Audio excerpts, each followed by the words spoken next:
unbelievable performance. Way to swing your back, kid!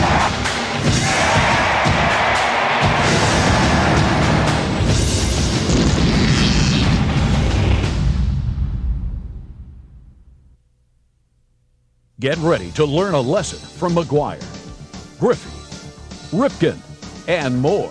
Major League Baseball is proud to introduce Hitters on Hitting, Finding the Sweet Spot. Some of baseball's all-time heaviest hitters reveal the inside secrets of their swing with exclusive interviews and footage not available anywhere else. The interactive DVD includes over 50 minutes of bonus material that USA Today calls pure perfection. Hitters on Hitting is available now wherever videos and DVDs are sold. It's a beautiful day for a ball game, today. The fans are out to get a ticket or two. From Walla, Washington to Kalamazoo. It's a beautiful day for a home run, but even a triple's okay. We're gonna cheer and boo and raise a hullabaloo. That's the ball game today. Batter up, strike one. Game, the duck begun, and the home team comes to win. And the pitch to Gypsy too. He his fastball pops right in. This is it. You're right, free. And the tearing up the chairs, but watch the heck who cares? It's a beautiful day for a ball game. The Mississippi River and the steamboats that once plied its waters laden with goods from the north and south turned St. Louis into one of the great cities of America. St. Louis in 1964 is celebrating the 200th anniversary of its founding, and the Cardinals dramatically climaxed that celebration by winning their first pennant in 18 years. It's a World Series for St. Louis, and everyone converges on Busch Stadium, the one-time stamping grounds of the Gas House game, of Dizzy Dean and Pepper Martin, of Joe Medwick and Johnny Mize, of Enos Slaughter and Stan Musial. And here again are the New York Yankees. They've been in 15 of the last 18 World Series. Ken Boyer, the Cardinal slugger, takes a few practice swings. Next in the batting cage is Curt Flood. Commissioner Ford Frick, supreme authority at the World Series, arrives early.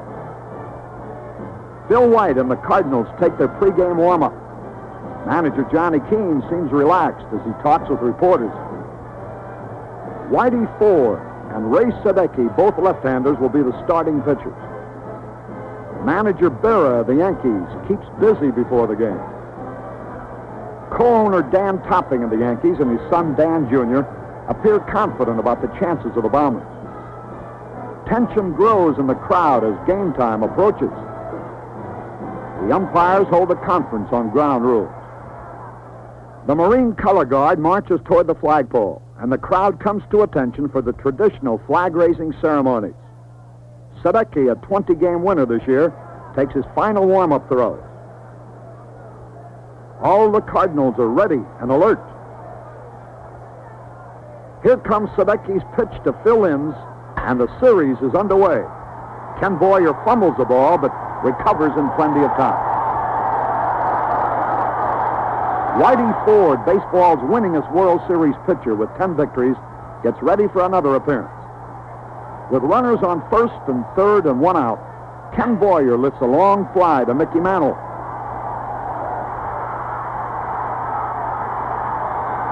And Lou Brock scores the game's first run for St. Louis.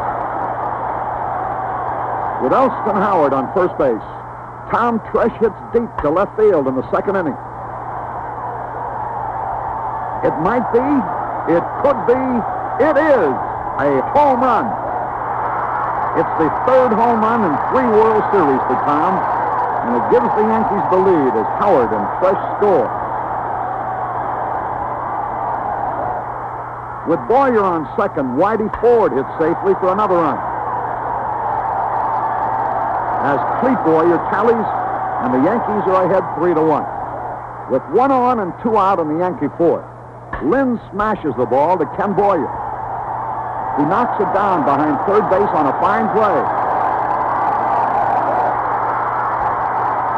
misses on the ball and gets off a beautiful throw to first base. It's close, very close. But the umpire called Linz out. Bill Linz and Coach Jim Gleason argue with the umpire. Manager Berra comes out of the dugout to add his voice to the protest.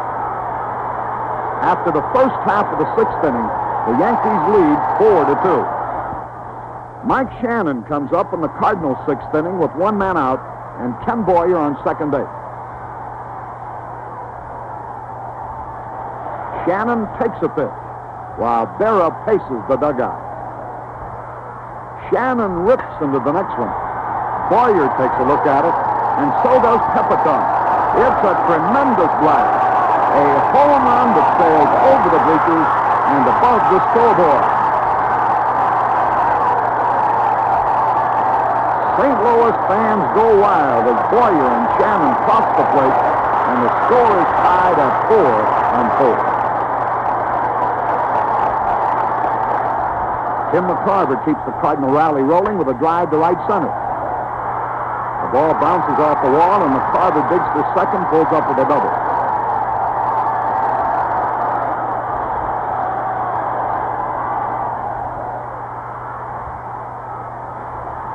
Yogi Berra goes to the mound. And here comes Downing, the fast-balling lefty. Berra huddles briefly with his new pitcher. With two away, Carl Warwick pinch hits for Ray Sadecki. Downing checks the runner, pitches, and Warwick pulls the ball toward left field.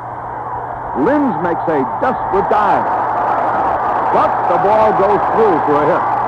And McCarver comes sliding in with the lead run as Warwick goes into second.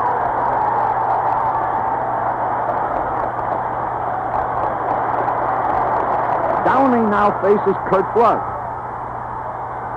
And the little center fielder drives the ball deep to left field.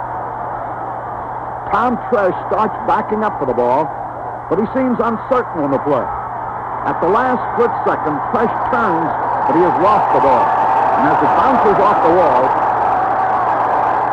Julian Javier, running for Warwick, comes around to score. The speedy Flood hot-pushes the third with a triple, and the Cardinals lead 6-4.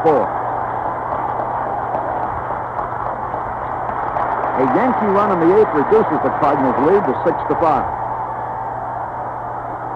Pete Nicholson comes in to pitch the last of the eighth for the Yankees. With two men on and two out, Nicholson fires the ball, and Flood singles the left field.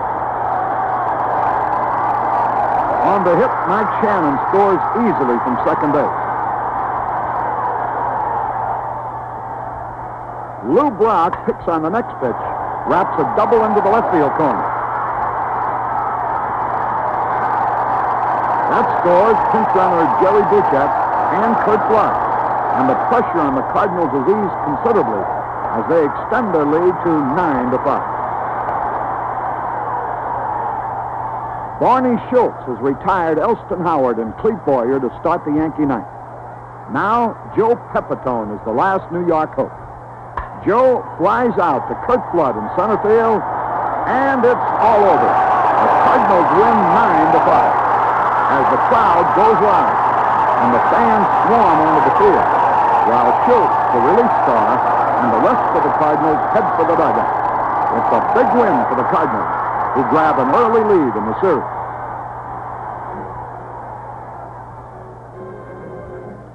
It's warm-up time for the second game of the series. That includes Shannon and McCarver, heroes of the opener. Mickey Mantle always is an attraction, even in the batting cage. Elston Howard, the star Yankee catcher, loosens up. The Boyer brothers, Ken and Clete, two of baseball's finest third basemen, have a brief reunion. Brilliant rookie Mel Stottlemyre and 19-game winner Bob Gibson will be the starters. Co-owner Del Webb and general manager Ralph Houck of the Yankees talk it over. Another capacity crowd jams Busch Stadium as the St. Louis Cardinals take the field. Rabid bleacher fans are confident of a second straight St. Louis victory. Bob Gibson, who walked Phil Linz to start the game, now takes his time getting ready, while Coach Frank Crossetti paces around at third base. Bobby Richardson is up, and he takes a third strike. Home run slugging Roger Maris is the next batter, and he also strikes out. Now it's Mantle at the plate, and Gibson blows one past him to strike out the side, and the St. Louis fans love it.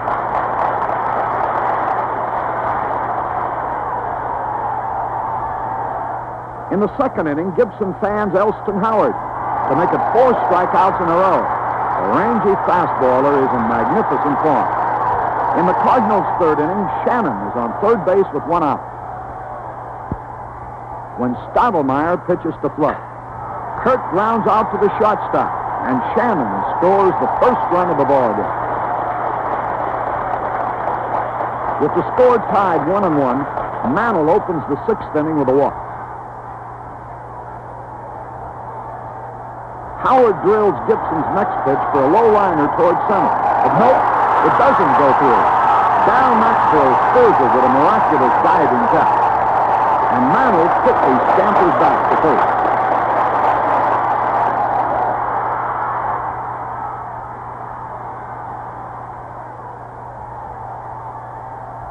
Joe Pepitone is hit on the hip by a Gibson pitch, but seems to stray too far inside. But Gibson and McCarver don't believe it.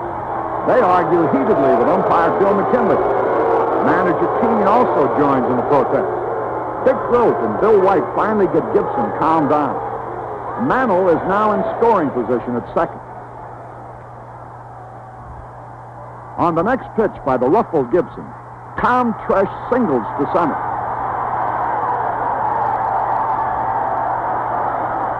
Mantle scores. The Yankees lead 2-1.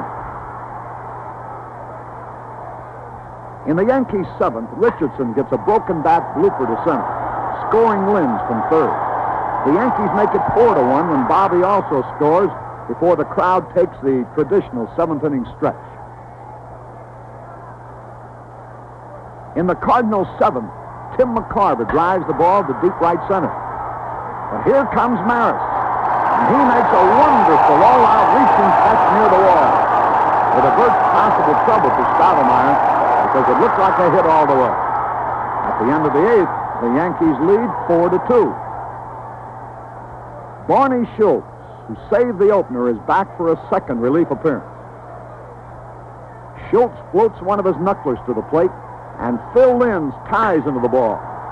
Brock races back, but it's in the bleachers for a home run.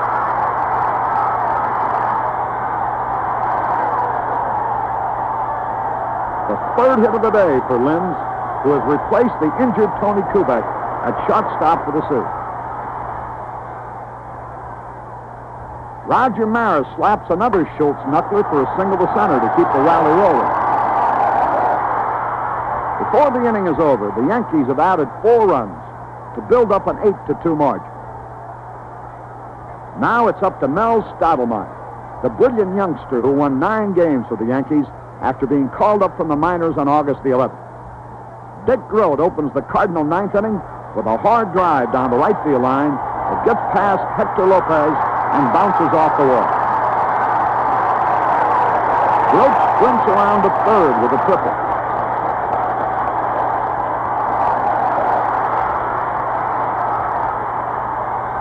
Stottlemyre's next pitch is wrapped to center for a single by McCarver, and Grote scores. The rookie retires the next 2 men and now faces pinch hitter Charlie James. Stottlemyre, though only an out away from victory, is in no hurry.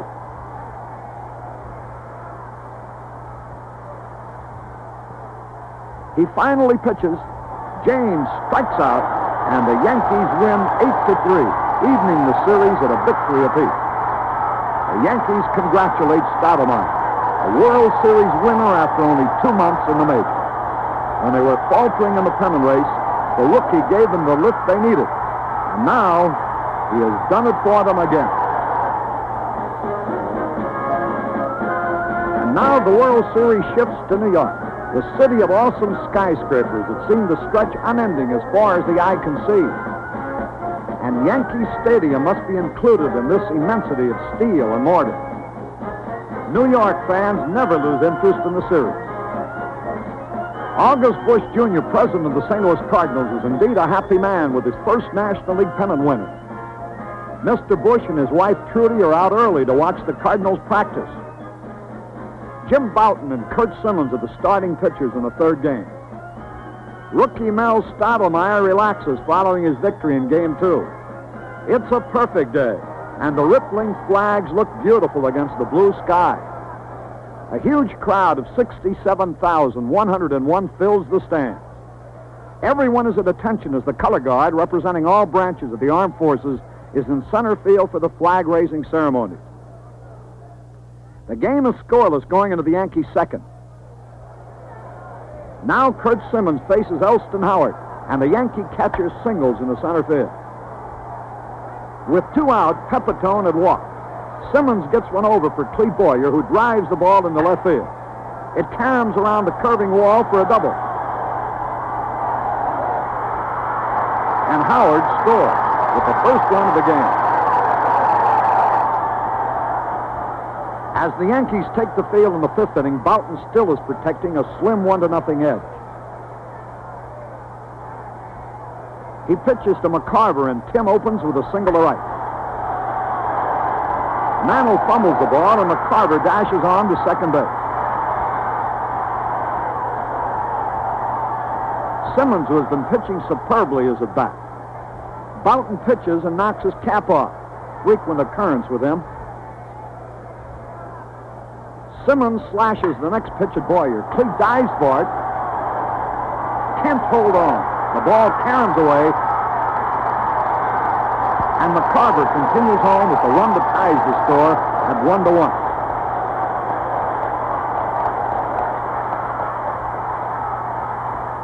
Now it's the Cardinals' turn to try to hold off the Yankees in the bottom of the 9th.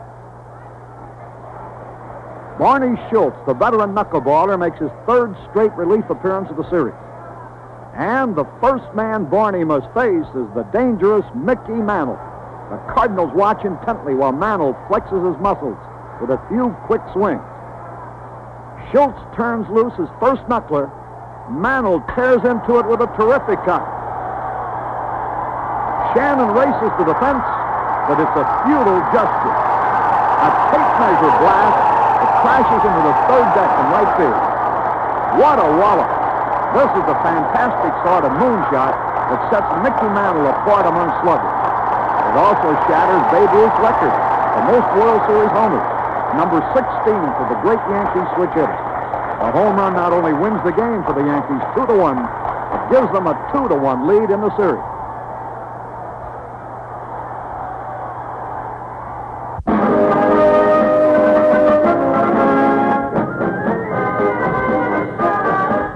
Mickey Mantle, whose tremendous homer won yesterday's thriller, relaxes during practice. And so does Jim Bouton, who fired a brilliant 6-hitter yesterday. It's Sunday in New York. Yankee Stadium is packed again. Ray Sadecki, who won 20 this year, will start for the Cardinals in an all-southpaw duel with Al Downing, who posted 13 victories for the Yankees. From any angle you view it, Yankee Stadium is filled with fans eagerly awaiting the action. It comes quickly in the Yankee first inning when Phil Inns leads off with a double to right field.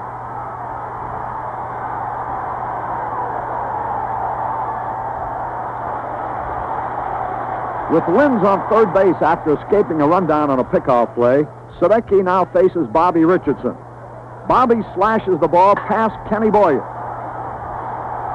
Just inside third, into left field for a double, scoring Linz with the first run of the game. And the crowd comes alive. Sadecki takes a little pause to try to collect himself after this rough greeting. But Roger Maris follows with another hit, a single to right, and Richardson has to hold up at third.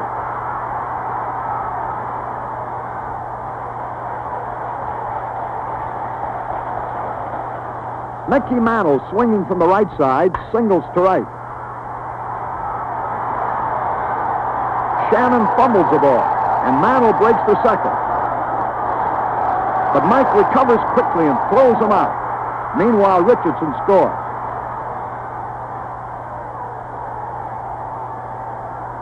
Roger Craig comes in from the bullpen as manager Keene decides to make a change. Obviously, this just wasn't Sadecki's day. He gave up 4 straight hits. Craig's first problem is Elston Howard, and the Yankee catcher singles to right for the 5th hit in a row as Maris scores, giving the Yankees a 3-0 lead.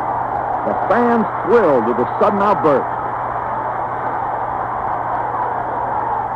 In the Yankees' second, Craig starts out by fanning Cletus Boyer. After Downing also strikes out, Roger Craig goes to work on Phil Linz.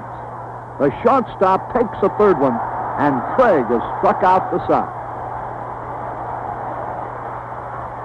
The Cardinals congratulate him on his dazzling pitching, but the score is unchanged. In the Cardinals' 6th inning, Carl Warwick pinch hits for pitcher Craig. Warwick, 2 for 2, delivers again. A single to left field for his 3rd straight hit, tying an all-time World Series pinch-hitting record. Downing delivers to Flood, and the star outfielder drills a single to right field. Warwick stopping at second base. With 1 out and 2 on, Dick Grote hits towards second base. Richardson goes far to his right for a fine stop. But the ball seems stuck in his glove. He finally makes the toss, but Linz drops the ball, and Flood is safe at second base. Now let's take another long look at this play by freezing the action at 3 different points.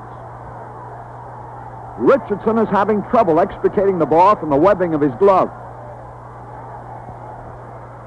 Linz never really has possession of the ball, which here is visible right at Richardson's left knee. The action reveals the result of the violent activity that frequently occurs at second base.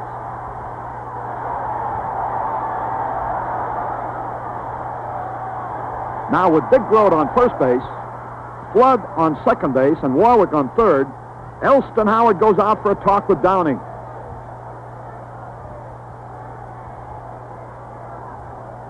It's a rough spot with the next hitter being Ken Boyer.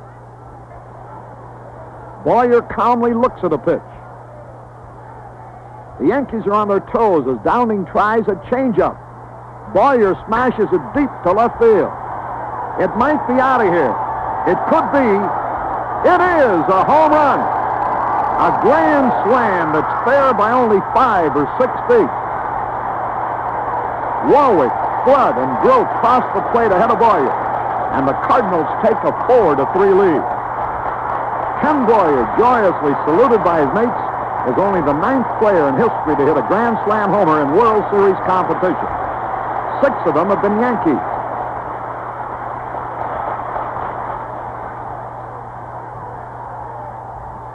Ron Taylor, who replaced Craig, warms up for the Yankee 8th, with St. Louis still leading 4-3. Grote is all set at short. Taylor winds, pitches, and Maris hits sharply through the middle. Ron barely deflects the ball, and it looks like it's through there. No, it isn't. Grote makes a sensational stop, regains its balance, gets off a perfect throw to nip Maris at first base. What a play! That's the sort of thrill that keeps baseball first in popularity. Elston Howard presents another threat. He takes a vicious cut but strikes out. And the Cardinals still have their 4-3 edge.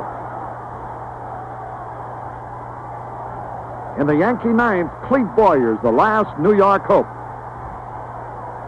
Taylor lets fly with a pitch. Boyer checks his swing, but the ball rolls to Bill White for the final out.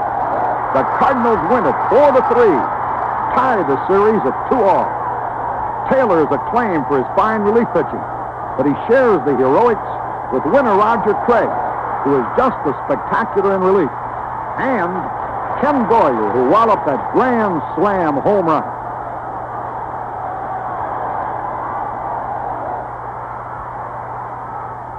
Warren Giles, president of the National League, presents a portrait of pride and confidence. Roger Craig and Ken Boyer, heroes of the fourth game, still are enjoying it. Another key man in the big triumph, reliever Ron Taylor. The series lead is at stake. With the game still scoreless in the Yankee fourth, Bob Gibson blazes a fastball past hard-swinging Mickey Mantle. With 2 outs, Gibson, with tremendous stuff at this point, also strikes out Joe Pepitone. He is congratulated by his mates as the game continues in the scoreless deadlock. With 1 out in the Cardinal fifth, Gibson lifts a sharp fly to left. Tresh comes racing in and makes a desperate try for the ball, but doesn't quite reach it. And somebody's a little unhappy. Stottlemyre pitches to Flood. Kurt hits a ground ball toward Richardson. Bobby gets in position for the ball. Suddenly a bad hop. Off the heel of his glove, off his chest. Both runners are safe.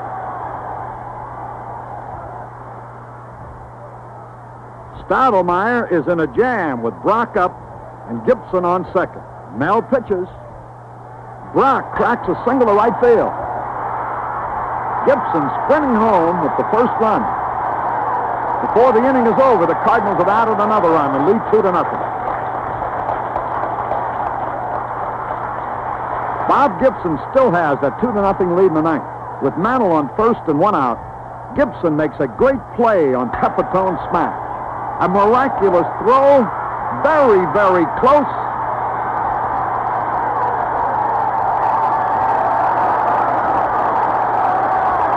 He's out. Pepitone rushes umpire Al Smith, and so does coach Jim Gleason. Manager Berra joins the argument.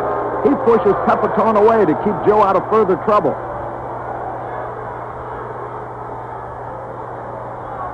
Mantle takes a lead off second base as Gibson pitches to Tresh. And Tom drives the ball deep to right center. It's a home run into the bleachers beyond the scoreboard. That ties the score at 2-2 as Mickey Mantle scores. And then Tresh, who's met by the welcoming hand clasp of his mates. And when he reaches the dugout, there are more Yankees to congratulate him on his game-tying wallop.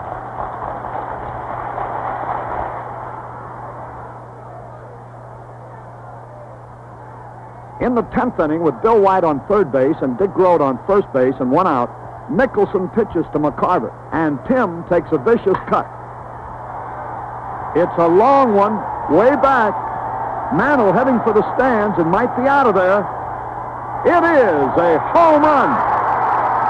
And the Cardinals jump ahead 5-2 as 3 runners score. The homer was his 3rd hit of the game, his 8th of the series, sending his average soaring to .471.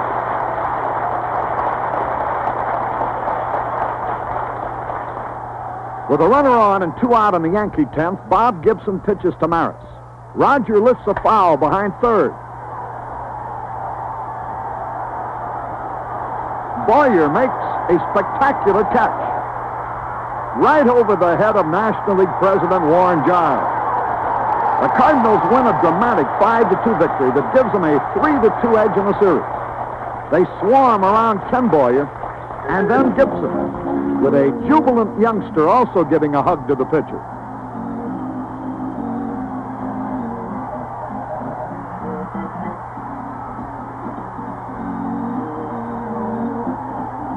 The World Series scene shifts back to St. Louis for the 6th game. This is Stan Musial, greatest Cardinal of them all, now a club executive. McCarver and Gibson, who put St. Louis out in front in the series, are mighty happy. Today's starting pitchers, Curt Simmons and Jim Bouton, pose for the photographers. St. Louis fans apparently confident their Cardinals will end the series today, jam Busch Stadium. The veteran Curt Simmons is all business as he heads for the mound.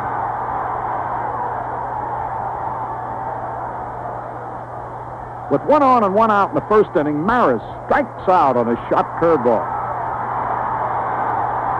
Simmons throws another curve, and Mantle fans as the ball breaks away from him. With the Cardinals leading 1-0 in the fourth, Jim Boughton cuts loose and whips the fastball past Ken Boyer. Both Maris and Clete Boyer staying alert. Shannon takes a ripple at an overhanded curve and strikes out. In the sixth, Maris misses a fastball for strike two.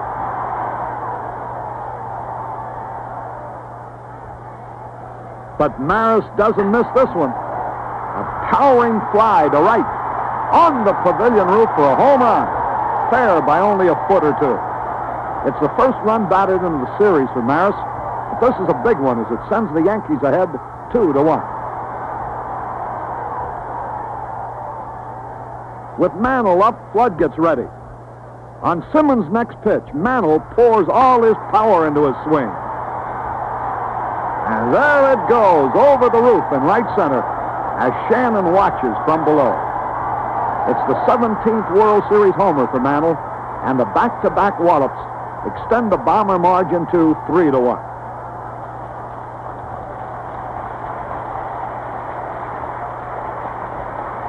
St. Louis still trails 3-1 in the eighth as Barney Schultz makes his fourth relief appearance of the series. Phil Linz takes a half swing, pokes a single to left. With 2 men on base, Barney Schultz floats up another knuckleball, and Elston Howard smashes a single to center. The 6th hit of the series for the steady Yankee catcher. Linz scores. That's all for Schultz, and left-hander Gordon Richardson replaces him. Yogi Berra paces the dugout impatiently. First to greet Richardson is Joe Pepitone, and he drives one deep to right. It might be out of here. It could be. It is a grand slam home run. The second grand slam of the series, and this has happened only once before in World Series competition, when Yogi Berra and Bill Skowron hit bases-loaded homers for the Bombers in 1956. The Yankees now lead in the ballgame 8-1. Yankee pitchers warm up in the ninth as Bob Skinner comes up with 2 on and 1 out. Southpaw Steve Hamilton is called in to relieve Boughton, who pitched well for 8 1/3 innings. Hamilton pitches to Skinner. Bob cracks the ball through the middle for a single, and the Cardinals are still alive as Shannon scores.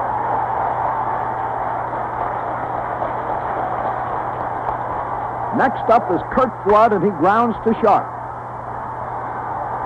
Linz scoops up the ball, makes an underhanded toss to Bobby Richardson for a force out at second. Bobby pivoting quickly and in one motion fires the ball to first base. Flood is out. It's a double play. The Yankees win 8-3, force the series into a final 7th game for a decision. Obviously, the big difference today, the explosive home run slugging of the Bombers.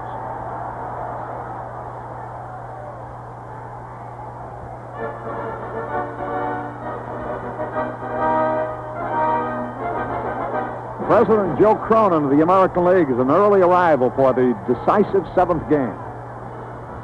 Roger Maris, Mickey Mantle, and Joe Pepitone are the 3 Bombers who yesterday reasserted the tradition of Yankee power. Bobby Richardson with 11 hits is only 1 behind the series record. Bill White tries to get his stroke back. Starting pitchers Mel Stottlemyre and Bob Gibson both will work with only 2 days rest. Managers Johnny Keane and Yogi Berra are ready for the final showdown battle. In the press box, 500 sports writers are waiting to describe the action to the world. The Cardinals dash onto the field. The capacity crowd is tense as it eagerly awaits the first play. And here it is.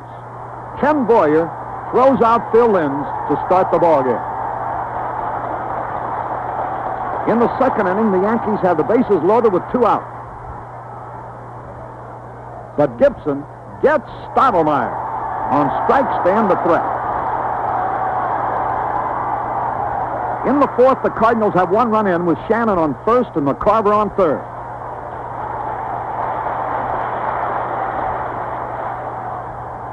Stottlemyre pitches, and there goes Shannon.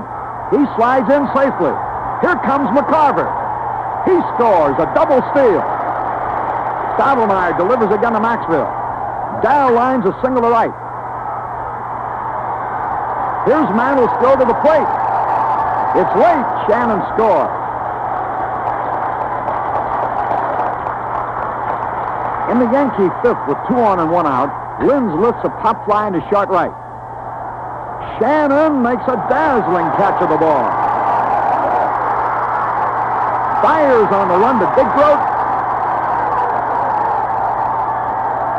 Doubles Tom Tresh off second base. The Cardinals are leading 3-0 in the fifth. Al Downing has succeeded Mel Stottlemyre on the mound. Lou Brock rips into Downing's first pitch. A tremendous drive and might be out of here. It could be. It is a home run. As Brock concludes his home run tour, Yogi Berra looks a bit shocked by the explosive Wallace. Lou, the speed boy with power, gets a big welcome from his mates. After Bill White singles, Ken Boyer keeps the rally rolling. It's a double, and St. Louis has 3 more runs and a 6-0 margin. In the Yankees' 6th inning with Richardson on second and Maris on first, activity in the Cardinal bullpen. Gibson, whose pitching style is reminiscent of Dizzy Dean, just keeps firing free and easy. Mantle belts a powerful drive to left center. It sails deep into the bleachers for an opposite field home run. Number 3 of the series. Number 18 overall for Mickey to expand the all-time record he already holds. The 3-run homer slashes the Cardinal lead to 6-3. It shakes Gibson up a little.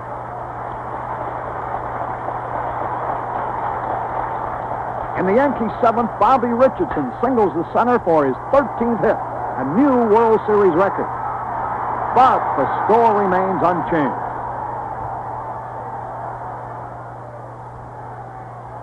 In the Cardinals' 7th, Steve Hamilton retires the first 2, and then Kenny Boyer hits deep to left.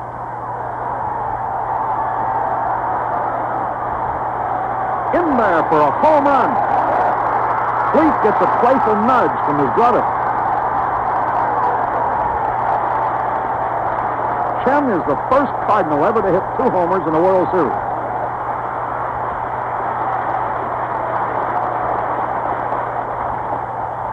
The solo shot extends the Cardinal margin to 7-3. Gibson faces Clete Boyer in the Yankee 9th. On a 3-2 pitch, Clete gets one down his alley. It might be out of here. It could be. It is a home run. Now it's Clete's turn. He grins as he passes Ken and proceeds to the Yankee dugout. The Cardinal bullpen gets busy. Gibson now pitches to fill in, and the Yankee shortstop hammers the ball solidly, too. It's going back.